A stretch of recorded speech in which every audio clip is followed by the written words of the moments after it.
কি লেখা হয়েছে? অপমৃত্যু মামলা ফাইলে লেখা উপরে, ভিতরে কিন্তু অপমৃত্যু মামলার লেখা নেই। একজন মানুষ বাড়িতে মারা গেছে, আমরা হসপিটালে জানলাম, এটা অপমৃত্যু মামলা হবে কেন? অপমৃত্যু মামলা তো হয়, অপমৃত্যু হয় কোথায়? পানিতে পড়ে, গাড়ি চাপা পড়লে, সাপে কামড় দিলে, এগুলো অপমৃত্যু। আমার ছেলে ঘরে মারা গেছে, অপমৃত্যু হবে কেন? সঙ্গত কারণে ঘরে যারা মারা যায়, আমার বাড়ি চাকরানি মারা গেলে আমি দায়ী হব, স্বামী মারা গেলে স্ত্রী দায়ী হবে, স্ত্রী মারা গেলে স্বামী দায়ী হবে। এক্ষেত্রে কেন স্ত্রী বা স্ত্রীর পরিবার দায়ী হচ্ছে না? আমার ছেলের বউ কেন লাশ দেখতে গেল না? আমার ছেলের শ্বশুর শাশুড়ি কেন আমার সঙ্গে, আমার সন্তানের লাশের সঙ্গে গেল না? আমার মেয়েকে নিয়ে, আমার বউকে নিয়ে। আমি সামিরাকে ফোন করেছি পরের দিন, সামিরার বাবা বলছে আসতে পারবে না। লাশ নিয়ে আমরা রওনা হওয়ার পরে আমার ভাই কুমকুম সিলেট সিলেট সমাজসভা ভবনে আছে, আপনারা সাক্ষাৎকার নিতে পারেন গিয়ে। বলেছে আনতে গিয়েছিল সামিরাকে, দিদির ঘরে পেয়েছি গিয়ে, তাকে পিঙ্ক কালারের সালোয়ার কামিজ, লিপস্টিক, গলা মুখে দেওয়া। রাত্রে বিকালে আমরা যখন রওনা হই তখন সে কোনো কথা বলে নাই। তার বাবা বলছে সে যাবে না, সামনের দিকে যেও না, যাও তুমি সরো।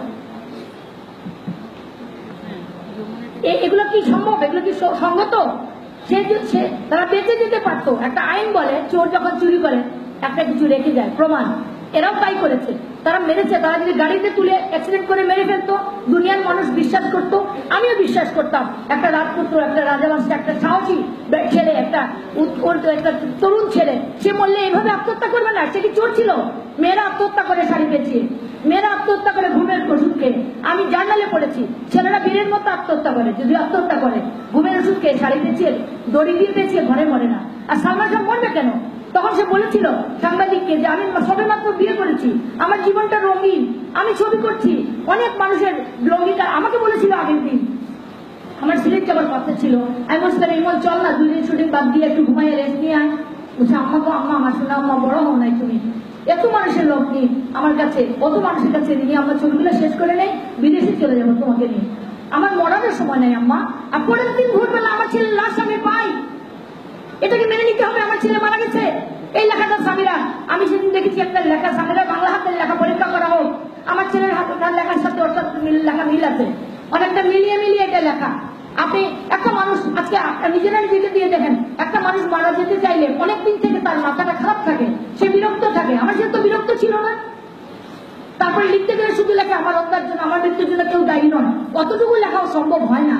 এখানে আমি অমুকের পুত্র, অমুক, আমার বাড়ি, তার বাড়ি তো ছিল স্কাটনে 11/B, 146/4 হবে কেন? গ্রিন রোডে তো আমার বাড়ি, আমার বাড়ির অ্যাড্রেস হবে কেন? এখানে ফাঁক আছে, এখানে ভুল আছে, এখানে উদ্দেশ্য প্রণোদিত বানানো এগুলো। আমি ভেঙে ভেঙে বলছি, জানি না আপনাদের কেন এত কথা বলছি আমি। ওই ঠিকানা লেখা কিন্তু নিচে আজকে অথবা অন্য যে কোনো দিন মারা গেলে আমার মৃত্যুর জন্য কেউ দায়ী নয়। তো আজকে লিখে আজকেই মরে গেল। আরেকটা কথা, যদি মরাই গেছে, আমি ঘরে ঢুকলাম, তখন স্বামীরাকে কোনোখানে আমার ছেলের বউকে পাইনি তো। ঘরে ঘরে আবুল ছিল, তেল দিচ্ছিল, একটা মেয়ের পার্লারের, পাশের পার্লারে, রুবির পার্লারে, এরা সবাই সম্পৃক্ত, তেল দিচ্ছে। আমি বললাম এই তেল দিচ্ছ? ঘরে ঢুকেই দেখলাম কতগুলো ছবি, টেবিলের উপর কন্টিনিউটি ছবি, তার ড্রেস রাখা, পরে শুটিং এর কাপড়, যে প্রস্তুত ছিল শুটিং এর জন্য, 2টা প্লেটের মধ্যে সর্ষের তেল রাখা, সেই তেলগুলো গায়ে দিচ্ছে। আমরা ভাই তোমরা এই সর্ষের তেল কাকে দিচ্ছ? বলে ভাইয়াকে। আমরা কেন? ভাইয়া কি হয়েছে? বলে ভাইয়া হাত পা ঠান্ডা হয়ে গেছে। কেন তারা আমাকে বলে নাই তখন যে ভাইয়া ঝুলে গিয়েছিল, ভাইয়াকে আমরা নামাইছি, ভাইয়া আত্মহত্যা করছে? কেন বলে নাই? এটা মিথ্যা, অসত্য, এটা বানোয়াট। কেন হলি ফ্যামিলি আমার ছেলের লাশকে দেখলো না, চেক করলো না? আমি হলি ফ্যামিলি তখনকার ডাক্তারের লিস্টে দেখেন, 96-এ 6 সেপ্টেম্বর সকালে কে ছিল ডিউটিতে, তাকে ধরেন, তাকে জিজ্ঞেস করেন, জিজ্ঞাসাবাদ করা দরকার। তারা কেউ উঠে আসে নাই। তখন আমি খুব পরিচিত রাজনীতিতে, আমি চিৎকার করে বলছিলাম, আমি নীলা চৌধুরী বলছি, আমার ছেলে মরে যাচ্ছে, ডাক্তার কে কোথায় আছেন, জলদি আসেন। কেউ আসে নাই। একটা লোক উঠে এসে বললো উনি তো, ওর এখানে দেখা যাবে না, ওনাকে নিয়ে আপনারা ঢাকা মেডিকেলে যান। How do he then know, যে কিভাবে জানে তারা যে আমার ছেলের কিছু হয়েছে, মারা গেছে, মেডিকেলে নিতে হবে? আগে ডাক্তার বডিটা দেখবে না, চেক করবে না? কেউ আসলো না কেন? এটা আগের থেকে থামিয়ে দেওয়া হয়েছে। বললো বাইরে অ্যাম্বুলেন্স রাখা আছে, আপনি ওকে নিয়ে যান। অ্যাম্বুলেন্সে নিয়ে গেলাম মেডিকেলে, অ্যাম্বুলেন্স পয়সা নিল না, ফেরত চলে গেল। অ্যাম্বুলেন্স পয়সা নিবে না, লাশ নিলে পয়সা নেয় না।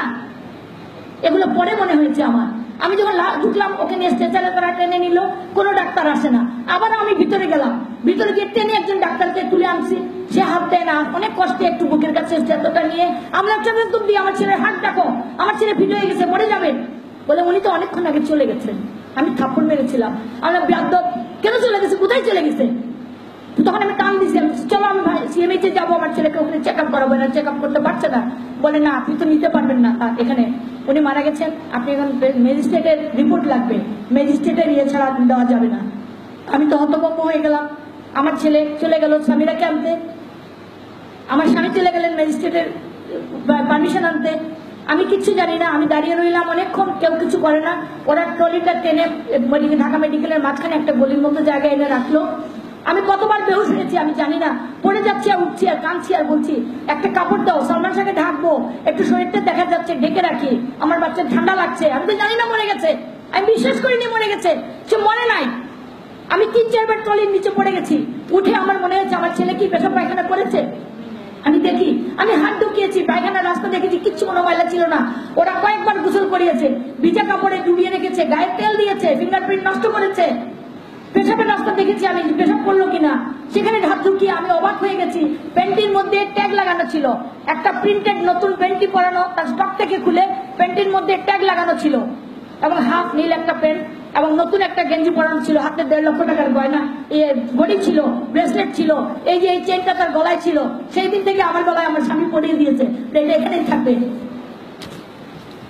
এগুলো কথা কি মিথ্যা, এগুলো কথা কি অসত্য? তারপরে আমাকে টেনে হঠাৎ আমি ওখানে কাঁদতে থাকলাম, ফিট হইতে থাকলাম, আমার ছেলেকে নিয়ে ঘন্টার পর ঘন্টা বসে রইলাম। 12টায় গিয়ে 1টায় গিয়েছিলাম, 3টার সময় দেখলাম 20-22 জন ছেলে কোথার থেকে বেরোয় আসলো, এটা এদেরই লোক, এসে এই বড় ট্রলিটা টেনে নিয়ে সে মর্গের কাছে নিয়ে আমাকে আর ওকে লক করে চলে গেল। আবার তারাই জোর করে নিয়ে মর্গে ঢুকাই দিল, আর তারাই আবার আত্মহত্যা লেখায় এসে পোস্টমর্টম করে ফেললো। এগুলো সব বানোয়াট। আপনাদের দৃষ্টি আকর্ষণ করছি, আপনাদের অনেক কষ্ট দিয়েছি। পোস্টমর্টম রিপোর্টগুলো পূর্ব পরিকল্পিতভাবে হত্যার সপক্ষে প্রস্তুত করা হয়েছে। ফাঁসির আত্মহত্যা হলে মানুষের ঘাড়ের হাড় ভেঙে যাওয়ার কথা, কিন্তু সালমান শাহের ঘাড়ের হাড় অক্ষত অবস্থায় ছিল। নিয়ম অনুযায়ী পোস্টমর্টম করার যে নিয়ম, একসাথে করা হয় না, এক্ষেত্রে তা করা হয়নি কেন? তাহলে পূর্বের অবস্থা ও পরের অবস্থা বুঝা প্রমাণিত করা যেত। এমনকি সালমান শাহের শরীরে কোনো ক্ষত চিহ্ন ছিল না, এখানে একটা দাগ ছিল, ওই যে আপন নিবাসে তার শ্বশুরবাড়িতে প্রথম তাকে অ্যাটাক করেছিল, তখন মেরে ফেলার চেষ্টা করেছিল, পরে তার শ্বশুর সমঝোতা করে ওটাকে মিটমাট করে দিয়েছেন। এটা মিটমাট করার কথা ছিল না মামলা করার কথা ছিল? কেন তার শ্বশুর মিটমাট করেছিলেন যদি তিনি জড়িত ছিলেন না সেখানে? তিনি সাংবাদিক সন্তানদেরকে তিনি সংবাদ দেন আমি নাকি রাজনীতি করতে করতে পাগল হয়ে গেছি। নো, আমি রাজনীতি করেছি, ভালো মানুষের রাজনীতি, এই দেশের মানুষের রাজনীতি। আমি রাজনীতি করে বুদ্ধিদীপ্ত হয়েছি, আমি পরিপক্ক হয়েছি, আমি জ্ঞানী হয়েছি, আমি বুঝতে শিখেছি মানুষ কি চায়, কি করে, অন্যায় ন্যায় বুঝতে শিখেছি। আমি পাগল হয়ে যাইনি। পাগল আপনি হয়ে গেছেন। আপনি পাগল হয়ে আপনার ছেলে মেয়ের জামাইকে হত্যা করিয়ে মেয়ের জামাইয়ের বন্ধুকে দিয়ে। আমি সাংবাদিকদের প্রশ্ন করতে চাই, তোমাদের যদি তোমরা মারা যাও, কেউ তোমাদের স্ত্রী যদি কেউ যে তার তোমার বন্ধুকে বিয়ে করে, এটা কি স্বাভাবিক বিয়ে হবে? তোমার ছোট ভাইকে বিয়ে করে, তাহলে কি স্বাভাবিক বিয়ে হবে?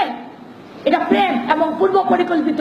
আজিজ মোহাম্মদ ভাইয়ের সাথে যারা ষড়যন্ত্রে জড়িত হয় এরা এইভাবেই, যা অনেকের সাথে, আমার দারোয়ানের সাথে আমার কাছে অনেক এভিডেন্স আছে, দারোয়ানের সাথে তার সম্পর্ক ছিল, এগুলো আমি বলি না, যেহেতু ছেলের বউ ছিল, আমার পারিবারিক অসম্মান।